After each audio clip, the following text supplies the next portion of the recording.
Hi friends, welcome to my channel culinary tales by Shobha. आज हम बनाएंगे चिकन करी इन देसी स्टाइल। ये मेरे घर की रेसिपी है जो कि मेरे घर में सबको बहुत ही पसंद है। आइए बनाते हैं। इसके लिए हमें चाहिए 1 केजी फ्रेश चिकन, 6 से 8 मीडियम प्याज, खड़े गरम मसाले, लहसुन अदरक का पेस्ट और कुछ पाउडर मसाले। सबसे पहले हम चिकन को मैरिनेट करेंगे और इसके लिए हमें चाहिए नमक, सरसों का तेल। इन सबको अच्छे से मिलाकर आधे घंटे के लिए मैरिनेट होने को रख देंगे।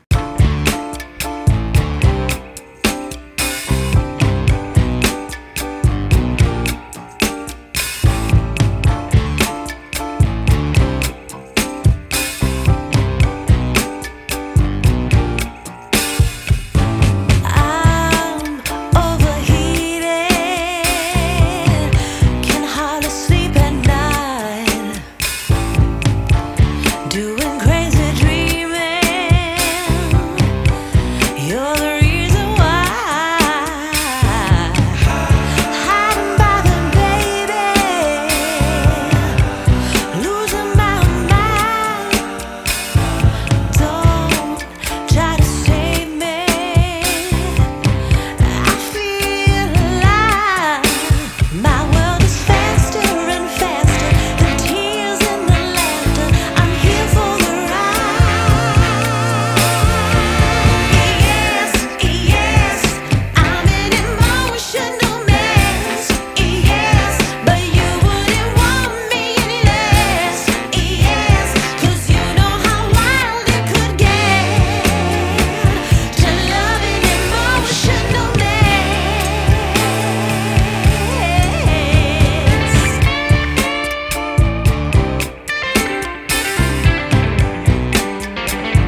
चिकन बन चुका है और बहुत ही स्वादिष्ट खुशबू आ रही है। अब हम करते हैं प्लेटिंग चिकन के साथ। मैंने चिकन के साथ आज बनाया है जीरा राइस, रोटी, प्याज का सैलेड। फ्रेंड्स, आप सबको मेरी वीडियो देखने के लिए थैंक यू। आप भी ये रेसिपी ज़रूर बनाएं और मज़े से खाएं। Please subscribe my channel, like and share my video. Thank you.